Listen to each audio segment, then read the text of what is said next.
What is up, fellow bubblers? This is a very exciting video. I am pleased to present to you the first API integration with Bubble that uses Midjourney, the powerful image generation AI tool.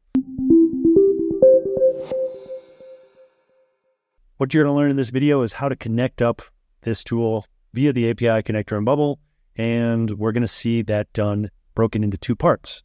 Part number one, we're going to see that done over in a tool where someone has made an unofficial API an unofficial API for connecting the Midjourney. Now, this is a paid option. It's $40 a month. It's a worthwhile investment if you are looking to learn this for taking on client projects in the world of AI, or you're looking to do it for one of your own projects if you want to explore what that might be as you build it. So what you're going to want to do is start out and go ahead and create an account over here. And to do that, just go and work on your normal sign up flow. But basically, once you have done that, you will see a screen like this. Again, this is broken in two parts. We just got to do a few quick things over here, and then we'll be off and running back in Bubble, setting everything up. So to start out with, we do need a webhook URL, which we can get over in Bubble. And so to do that, what I'm going to do is head over to the backend workflow areas. So real quick, we're going to set that up. If you don't know anything about webhooks, then this is your lucky day, because you will see that, you will see it right now. What is a webhook? What is it? What's going on with these? How do I make them? Both on other, well, in this case, just in Bubble. We'll look at seeing them on other sites where we send stuff to them. But okay, so we'll create a new API workflow, and we'll give it a name like Midjourney, and just go ahead and select all these so it can run without any hiccups, and go ahead and click connect, detect data, copy that URL, and then paste it over into the account. Well, copy all of it, and then paste it over here, and then click update. Now, there are some webhook URLs where they'll actually send test data, and then you see the response back here. This is not one of those ones, but it's no worries, and I'll show you how to get started. Next thing to note, I've already clicked a terms of service where you say, yes, accept terms of service. So you're going to want to do that. And then the last thing you want to make note of is that when you sign up using this particular API service, here's a little nuance with it. It's going to create you a Midjourney account where you can then sign up, because you need two things here. You need, number one, you need access to this unofficial API to make everything work and smoothly. This person has, trailblazed a whole lot of things that we don't have to be technical about or know how to do. We just have to have $40 a month. So that's the deal. But what they do is they set you up with a Midjourney account where you can click here and you can go over and sign up with that Midjourney account. And they just conveniently expired because, I've already done some testing. But if you have ever seen a small, medium, and large like SaaS thing where it's like $10 a month, $30 a month, $100 a month, that's all the screen is. And then you just sign up there. And you do that if you do not have a Midjourney account. So you'll just pick one, sign up for it, and you'll be off and running. Cool. After you have made your subscription, you should see a screen like this. But once you've done that, then you can come back and you'll be good to go over here in your Nextly account, because you'll have a paid Midjourney account. You'll accepted the terms of service. We'll just need to do one final thing with this webhook URL once you have your authorization token, and then you'll be good to go. That is scenario number one. Scenario number two is that you actually already have a Midjourney account and you use it over on Discord and you like it that way.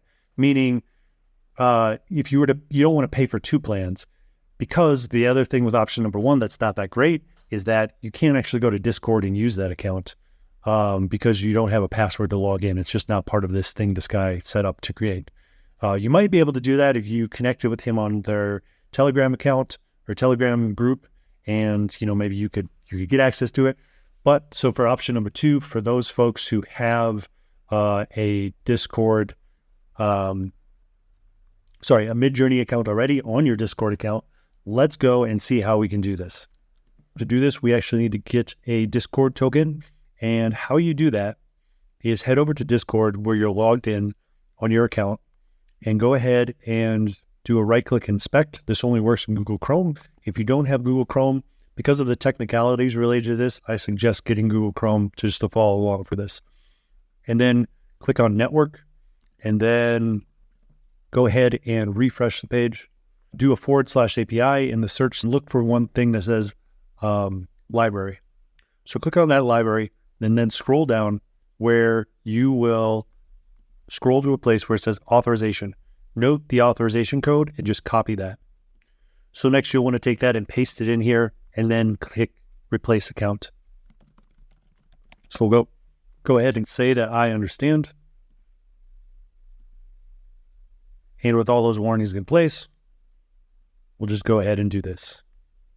It's a 50-cent charge just so that he has a way to process things. And then with that processing out of the way, you'll return to the home page. We'll navigate back to your account, and you'll notice that you'll actually have to go ahead and set up your account again. So just hang tight for that. It actually only takes a few minutes. Okay, and so that took me less than 1 minute for it to change from what it was to active. And it does look like we'll have to kind of set some stuff up. So go ahead and, step one, accept the terms of service. Okay, and so by now you should have seen when I actually had done this before during my testing, and we're good to go here. So if you are doing the second scenario, it's just those steps, and then you have your authorization token. So now let's go ahead and do our next step where we're going to create the API, or set up the API rather, over here in Bubble. So I'm going to click add another API. And here I am going to say, this would be the Midjourney API. The authentication is going to be private key and header. Authorization is this. The key value is bearer space, and then your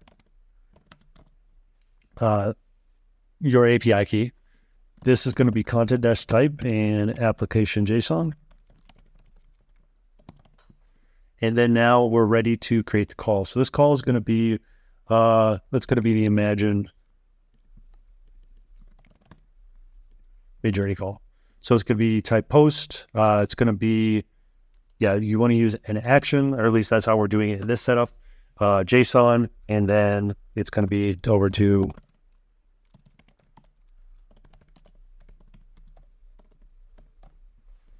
okay. And then in here, we have to set up the JSON body, but actually I'm just going to cheat a little bit here. So let me just double check I got all of this stuff right. Body type JSON. Yes. Amazing. Okay. Let's call this the prompt. Make sure that this is unchecked for private, so that way you can actually enter in one of those dynamic blue expressions here. And let's see what we got here. I'm just going to double check one last thing. Application as JSON, content type, error key. And I had a small error before, or small typo rather. This was that. And now this is a slash. Okay, so now I just need a little prompt. And then we'll be off and running. So we're going to initialize this call. Great, and so we can see that happened successfully, which is amazing. And then we'll also note that over here on this detecting request data, so that was about 1 minute for it to come back with this data. And let's take a look at what it returns in the call here. So we can see this image URL is the important thing that we want to pay attention to, see what we're working with. Cool. So there we have successfully sent off a prompt to Midjourney. It returned it back in the Bubble. Job finished? I don't think so. So this, is in the world of Bubble now. And the next step, we're going to go and see what we can do with this. So I'm going to save that. And with this magic Midjourney workflow, one of the things that I want to do, this, again, if you don't know anything about webhooks, here is kind of the completion of the knowledge. So we set it up to detect the data. Now that it's detected it, you actually get a change here with this modified types. And that means that when we go here, first off, when we go here, we can see some options underneath the request data and we can see like, the types of stuff that it returned, basically all of those fields in the JSON object there. So I want to show you first that the data type, which for this example, it's a very simple example. We just have an MJ response where we're saving an image. Now there's a whole lot more that could be done here, but for now we're doing a very simple implementation. So data, so now I'll make this workflow. Data, create a new thing, and the thing that we want to make is this MJ response data type, which has an initial response. And this is what I mean, that once you set up a webhook, then it's just going to sit there, and whenever you push stuff to it from another API out on the internet, you get back all the stuff, and it's waiting there, and it's like, well, what should we do? And when we have this stuff, and what we want to do is we want to grab the image URL. So we'll just do that. And that's good enough for now. And so this response is going to be over there. Now we're going to go and grab this response and put it into UI. Let's take a look at the UI that I've set up here. We have a very, very simple UI, and let's take a look at the elements on it. So we've got this main content with a little bit of a heading here, a shell, this thing that just holds a simple input, as well as a button. And that button is what we'll use to show off or to run the workflow. And then this image here is actually a search for stuff that's created in the database, which we don't have anything. So we'll just grab the first item of that and we'll display the image when it shows up. And so let's go ahead and make a call to this API so that we can have this simple UI functioning. So go ahead and do a search for the Midjourney API that you set up. And then let's make this, remove that old prompt, and let's make this dynamic. So we have an input on the page,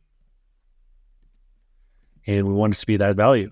So when this is called, what it's going to do is it's going to go make the API call over to Midjourney. It's going to come back with something, and that something is going to hit the webhook. When it hits the webhook, it's going to save it to our database in that data type in this initial response, which right now we don't have anything here in the database for that. And then when the image done processing, it's just going to show right up on the page. So now let's add this prompt. We're going to do one more thing, and then we're going to see some cool stuff happen. So one thing I want to make note of is that back over in your next leg, one thing we have not done yet is taken off that initialize. And so I'm going to update that, which lets us know that it successfully updated it, which means that over in our webhook area, it'll actually, once you've gone past the initial thing with the webhook where it sits there, detects data, receives the data, then you want to update that because otherwise it won't go to the right place. And with that in hand, there's just one thing left to do before we run a prompt, and that is I want to just go ahead and reset the inputs when the button is clicked, just so that it has some UI verification that that's what's happening here. Cool. So let me go ahead and grab this one for a prompt, and then let's go ahead and let it imagine away once we refresh the page. Okay, so it is off and generated some cool stuff. We don't have any UI to, have it be loading or anything like that, but we certainly could. And we could have we could do some more fancy implementation, which I'll say right now that this implementation is pretty basic, but if you are interested in a more advanced implementation, one that includes the upscaling, that includes the pick a version, and get 4 new ones of that particular version with the UI very similar to what you see in Discord, and then also with things like the loading while we're waiting for the image. But we can see that this image just came through and it hit the database. So let's take a look at that. So we can see here that it came through and it's our one item in the database. Now we would get more fancy and obviously just have more bubble-esque kind of stuff for typical bubble programming of how we want to move things around when we're displaying UIs and data to people. But for the purposes of this tutorial, we hit our goal. And our goal was send a prompt from Bubble to Midjourney, have Midjourney send us back an image, which we see in front of us here on Bubble. So that's amazing. I'll say that for next steps, I would recommend checking out the documentation on this particular API if you want to take it a step further. Or again, like I just mentioned, in the description below, there will be a link where you can access a more advanced tutorial of this to get you squared away for all of the standard capabilities that you're used to over in Discord for what Midjourney has to offer. So if you like this video, please give it a like, subscribe to the channel, and you'll get a lot more great tips about building in Bubble. And thanks so much for watching.